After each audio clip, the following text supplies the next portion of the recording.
Good morning, and thank you for joining me for another 5 good minutes in the Word. This is Barry Bryson, and we're concluding our conversation about the centurions we meet in the New Testament.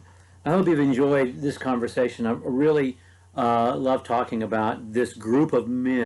They're good men to be around. Whether we've talked about the centurion whose servant healed the centurion at the cross, who confessed his faith that Jesus was an innocent man, Cornelius, who was the first Gentile convert to Christianity, or the 3 men that we'll be talking about today, perhaps 4, the 4 centurions, 3 or 4 centurions we talk about today, who rescue Paul on more than 3 occasions, actually, at the end of the book of Acts. The events of the book of Acts come to a close come to a climax, perhaps I should say, when the Apostle Paul, after his missionary journeys, after collecting a great deal of money for the poor saints in Jerusalem, comes back to Jerusalem to deliver that money, and the Jerusalem Christians are quite ambivalent about his arrival, which James tells him as soon as he gets there. James says, this is all great, Brother Paul, and we're thankful for this wad of cash you brought us, but here's the thing. A lot of these Christians here still observe the law of Moses, and they think you're teaching Jewish Christians around the empire not to observe the law of Moses. And so what I need you to do while you're here, if this is going to work, is to take these brothers here who have made a vow at the temple, take them to the temple yourself and pay for their vow out of your own pocket. Now, that is an ill-advised thing to do for so many reasons, not just the practical reason that he's going to go there and get arrested and have to flee the city, be escorted out of the city, I should say, but for the symbol that it creates, that is sort of a denial of Paul's entire career as ministry.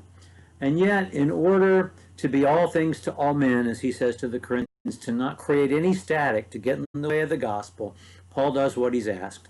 And while he's there at the temple, people from the empire recognize who he is, and the Jews from around the empire who have fought him in other towns, they're there in the temple courts. They see Paul. They think he's there to defile the temple courts. They start mob violence against Paul. Now, the fortress of Antonia, the Roman garrison, is literally abutting. It's right there, built almost into the temple complex. And so, from the tower there, they can look into the temple courtyard. This is the same tower where Jesus was presented, where Pilate said, "Behold the man," okay? And they see mob violence and some poor guy down there getting thumped by the Jews. So a centurion troops are dispatched to go rescue this guy, which I think is an amazing show of law and order on the part of the Romans. So it's a centurion who rescues him there. They find out that Paul is a Roman citizen.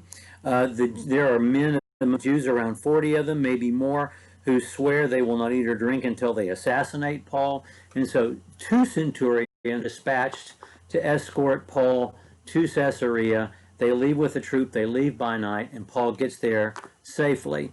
Paul is in Caesarea for a few years, appeals to Caesar, he's sent so that his case can be adjudicated. On the voyage there to Rome from Caesarea, of course, Paul is involved in a shipwreck in Acts chapter 27. Acts chapter 27 is an exciting chapter in that it describes what happens during this storm at sea among the troops on the ship, how they wrap the ship with rope and how they do that. I mean, it's just an amazing account. It's an important historical document. It is the oldest account of a shipwreck in human literature anywhere in the world.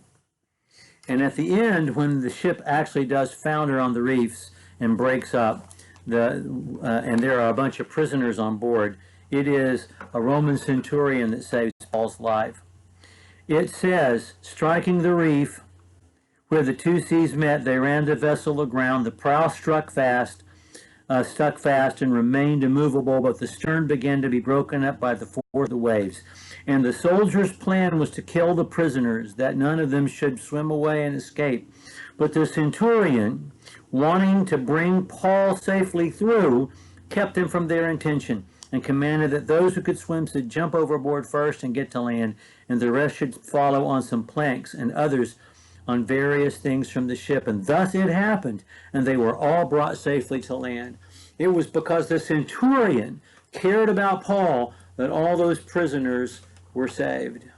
It's been such an honor not only to spend time with these centurions, but to spend time at this church for the last 26 years with men just like them.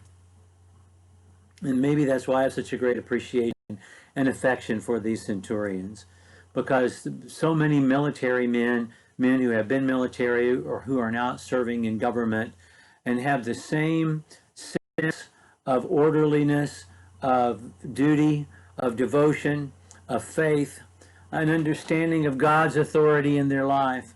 It's just a wonderful group of men and women to know, who are exactly like, who share the same qualities of the centurions that we have met on the pages of the New Testament. And maybe some of you viewers are those men and women. I want you to know how much I appreciate you, and how celebrated your group is on the pages of Scripture. Thank you for joining me, and we look forward to starting another study next